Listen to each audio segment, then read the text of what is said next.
I wonder how many of you have heirlooms at home. Anybody got heirlooms? No? Okay. Hey, I'm not asking you to look at people. Heirlooms or anything like that? No? Nothing for yes? Some of you have? Yes, some of you have. Apparently, they're not very popular these days to have heirlooms or to take kind of, physical legacies with you. We're a bit too minimalist for that, and we move around too much, and we don't like dusting as much as perhaps people used to in generations past. So the more ornaments you have out, the more the more there is to dust. And so apparently they're not very popular with the sort of younger generations. In fact, Richard Eisenberg, who's a financial advisor, says, this is an IKEA and Target generation. They live minimally, much more so than the boomers. They don't have the emotional connection to things that earlier generations did. And they're mobile. They're more mobile, so they don't want a lot of heavy stuff dragging down a move across country for a new opportunity. So apparently we don't carry heirlooms around with us anymore. I can kind of testify that to a little bit because after my mum died, we, the family, my siblings and I, and a few others stood in mum's apartment after a few days and said, so what do we want to take away with us? What do we want to keep? And a few of us took photographs and things like that. My mum's Bible went to my niece when she was enrolled as a junior soldier. And there were one or two other things. There was some practical stuff that went as well, but not a lot. People just wanted to take one or two things, which I think probably justifies the suggestion that nobody takes heirlooms anymore. But there was one thing that kind of nobody particularly wanted, and my wife definitely did not want. So you can ask her about that afterwards. But it had been such a part of my life for so many years that I couldn't bear to part with it. And it is this. I brought it with me today. It is of its time, it has to be said, and so I can understand the reticence. But this picture, I think was done for my mum and dad's wedding, so back in the end of the 60s. And for as long as I can remember, it hung at the front of our house as you walked through the door, whichever house we were in. And my mum had moved into a new apartment 6 months before she died, and this was at the front entrance as you walked through the front door. And so for as long as the command strips have held it in our house, it's been in our house. Actually, it's not been up for the last few months because it fell down in the middle of the night, and we haven't put it back up since. But this is one of my family heirlooms.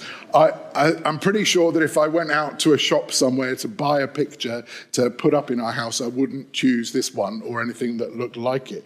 But because it reminds me of my mum and because it's a bit of a family heirloom, I thought I would keep it. The reason I ask you this, or the reason I tell you this today, is to ask you the question, what heirloom are you going to leave? Now, I'm not necessarily thinking about the stuff that you have, that you think, I hope that my children or my grandchildren are going to want this in days to come. But what kind of legacy are you going to leave? Because we will all leave a kind of legacy. And the question that we want to ask ourselves this morning is, what kind of legacy will it be? John Maxwell, who's a leadership coach, says this, and this is on your message notes. If you want to pick up a copy of the message notes, you can follow along. And he says this, if you are successful, it becomes possible for you to leave an inheritance for others. But if you desire to create a legacy, then you need to leave something in others. Do you see the difference? If it becomes possible, if you're successful, to leave an inheritance for others, but if you desire to create a legacy, then you need to leave something in others. When you think unselfishly and invest in others, he goes on to say, you gain the opportunity to create a legacy that will outlive you. And on this Mother's Day, we are thinking, what kind of legacy has been left to us, as Coral told us about? What kind of legacy has been left to us? And what legacy are we passing on to others around us? We're going to use, to help us, Psalm 78, which is one of the longer Psalms in the Bible, so we're not going to read all of it, and we're going to read the first 8 verses, Psalm 78 and verses 1 to 8. And the psalmist says this: "O my people, listen to my instructions. Open your ears to what I am saying, for I will speak to you in a parable. I will teach you hidden lessons from our past, stories we have heard and known, stories our ancestors handed down to us. We will not hide these truths from our children. We will tell the next generation about the glorious deeds of the Lord, about his power and his mighty wonders. For he issued his laws to Jacob. He gave his instructions to Israel. He commanded our ancestors to teach them to our children, so the next generation might know them, even the children not yet born, and they in turn will teach their own children. So each generation should shed its hope anew on God, not forgetting his glorious miracles and obeying his commands. Then they will not be like their ancestors, stubborn, rebellious, and unfaithful, refusing to give their hearts to God." Amen. The psalmist, in these opening verses to this psalm, challenges God's people to teach their children about the ways of the Lord. Verse 4 says, "We will not hide these truths from our children. We will tell the next generation about the glorious deeds of the Lord, about his power and his mighty wonders." And as you continue to read through the psalm, let me have a quick look. 72 verses of it, you can read those when you get home. The psalmist tells us that God has revealed to us his glorious deeds and his miracles, his mighty wonders, his power. He's revealed to us his miraculous signs. He's issued his law for people to follow. He's given us his instructions for life. He tells us the commands for his people to obey. The psalm tells us that God has made a covenant, a loving covenant with his people. And as they look back through their past, the psalmist reminds them that he led them out of Egypt and around the wilderness and into the promised land. And throughout that time, he kept them safe. He's redeemed them. He's rescued them. Whilst they were in the wilderness, he gave them water from the rocks in the desert. He gave them manna from heaven to eat. And as they wandered through the wilderness, he guided them like a shepherd leads his sheep. He cared for them with a true heart. And eventually, he brought them into the promised land and settled them down there. He plagued their enemies. He led them to escape through the sea. And as the psalmist sets out this glorious history for the Israelites, for God's people to remember, he pleads with them not to forget all this about God. Not to forget all this about God. And not only not to forget, but to hand on as a legacy that faith by telling it to all their children and making sure their children tell it to their children so that they would never forget. And what does the psalmist say is the important reason why it's important to hand on this legacy and to ensure that people don't forget? Well, I wonder if you've ever tried relay racing. When you were at school, did you try relay racing? Yeah, I wasn't very good at it, but I tried it. On the surface, it doesn't seem that hard. You run as fast as you can. That might be the problem for me, at least, if not anybody else. And you have a baton or a stick that's usually about 12 inches long, 30 centimeters long. It's smooth and cylindrical. And all you have to do is run around the track. And when you've done your bit of the race, you hand that baton on to the next runner inside a certain area on the track. Seems quite simple, doesn't it? And yet every relay runner, whether you're amateur or very amateur like me, or professional, has suffered the dread of dropping the baton. I wonder if you remember this. It's the 2008 Beijing Olympics. The USA men come to the race on the back of some shoddy baton passing in Athens 4 years before that allowed Great Britain to win. Sorry, USA men. They'd had similar troubles at the World Championships between the two Olympics. And they got to the Olympics in Beijing, and this happened. A long time.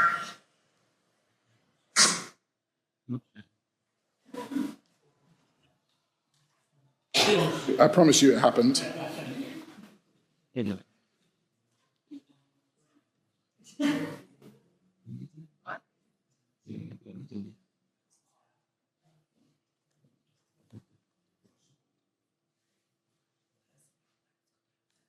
Are you ready? This is what happened.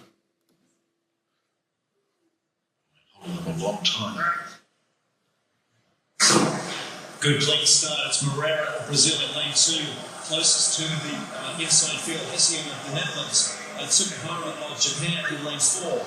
The South African Dryer in lane 5. And they go into the first changeover. The US has swapped to Travis Paget. Trinidad and Tobago have Mark Weeds running for them. The next change, they come round. It's the South African Kumbane who's running, but the Americans are out to a good lead. Baton. They come to the last leg, and Thomas again, the United States is the way. The Americans have missed it. They've completely missed it, and the Japanese will come home in this heat in second. But first, I think it's Trinidad and Tobago.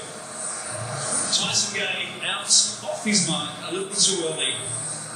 Team USA, what a tragedy. They were running so well. The third leg was absolutely brilliant, but I think they were being hustled. They were being hustled by the Trinidadians on their outside. I'm not sure what happened again, whether we missed his mark. That was unbelievable. So Team USA, the tragedies continue. And Pat there. The tragedies continue. They dropped the baton again. If you want to win a relay race, you have to pass on the baton.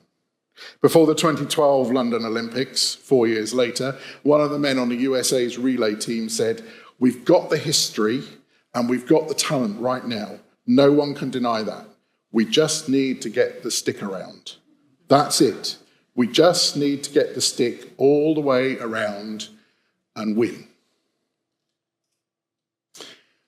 If we want our children to have a right relationship with God and to live right with him, then we have to get the stick around.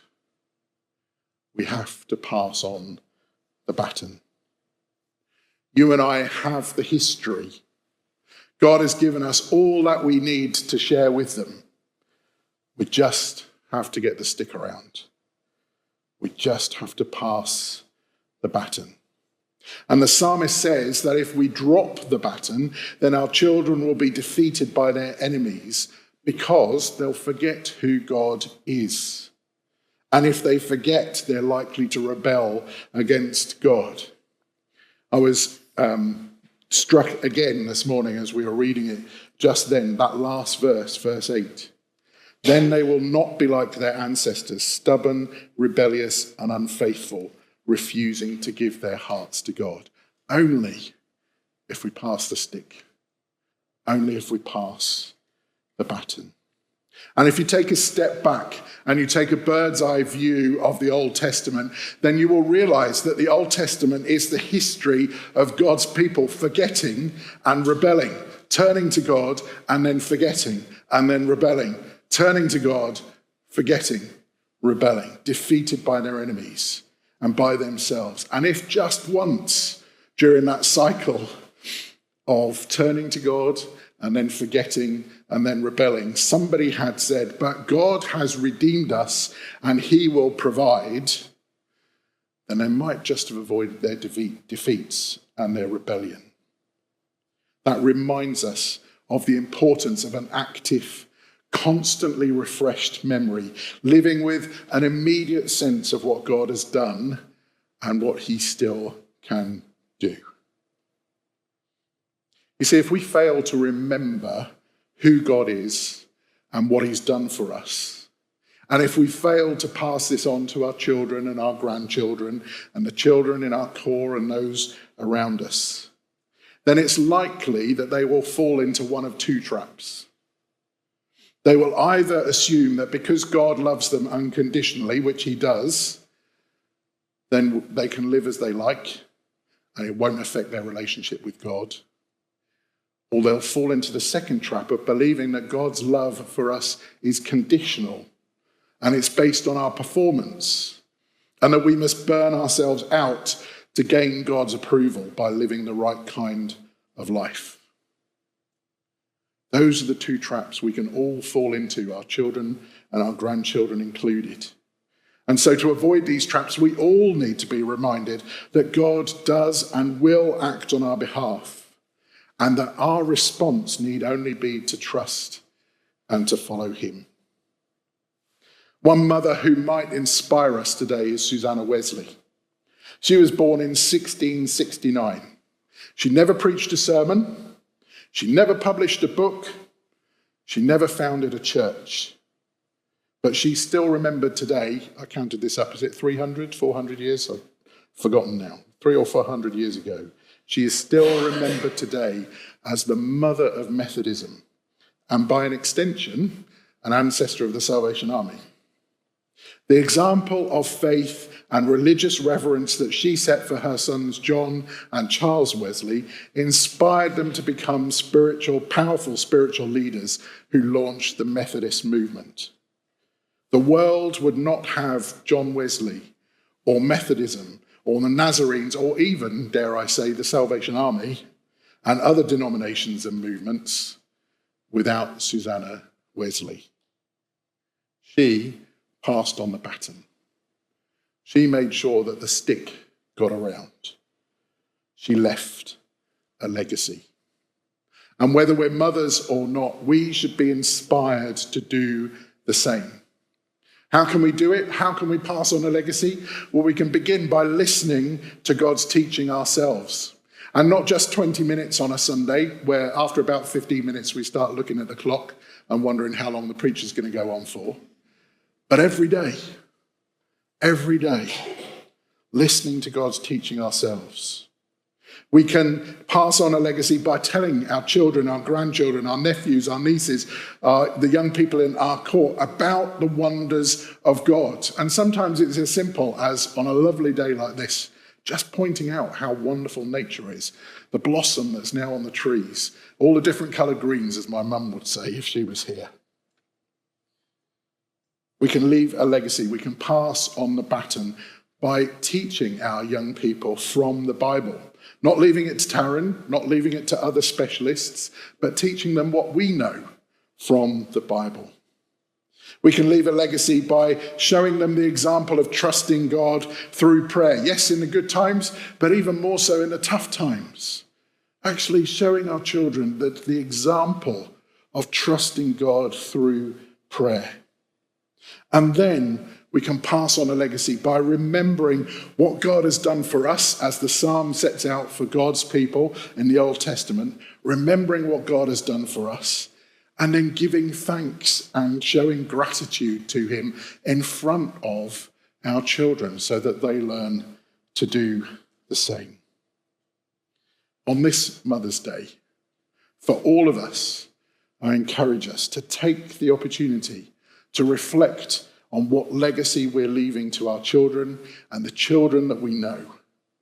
And to ask ourselves, to challenge ourselves this morning, are we actively passing on the baton? Will the stick get around because I am passing on the baton? I'm willing to leave a legacy of faith with those children that I know and love. We're going to do that for ourselves this morning as we reflect on that, and we challenge ourselves with those questions by testifying to each other in our reflection song. The worship band are going to come and lead us. Because what we're going to tell each other this morning as we look to pass on this baton, as we look to get the stick around, as we look to leave a legacy is, all my life, God has been faithful. All my life, he has been so, so good. With every breath that I'm able, I'm going to pass on that legacy, and I will sing of the goodness of God. We'll stay seated and sing together.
are close like no other.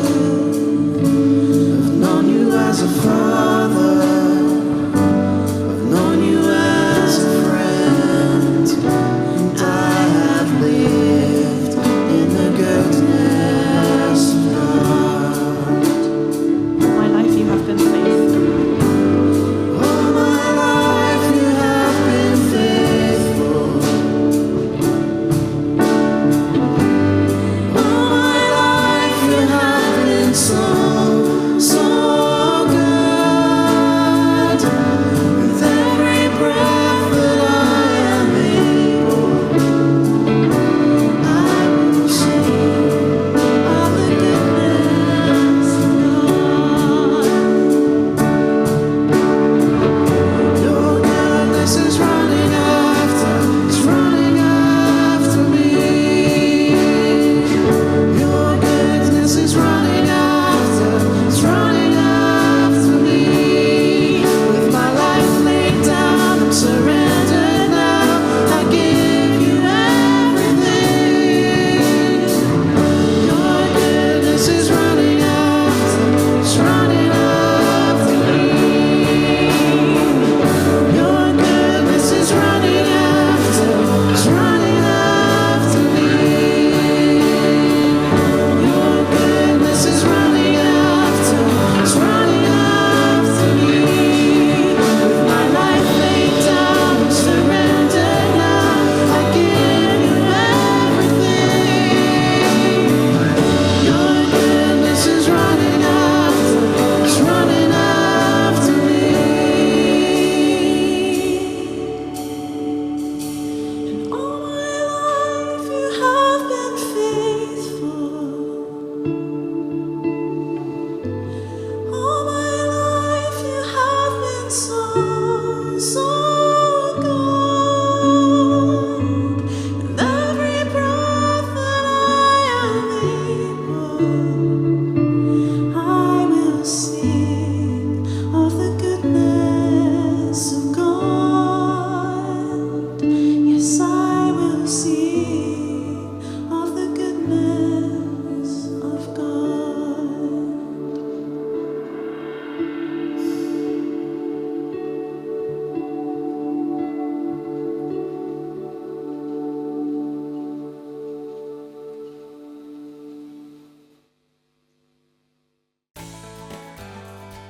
For more positive, practical Bible teaching from Captain Rob Westwood-Payne, search for the Battlefield podcast Snake Tree and follow the relevant links.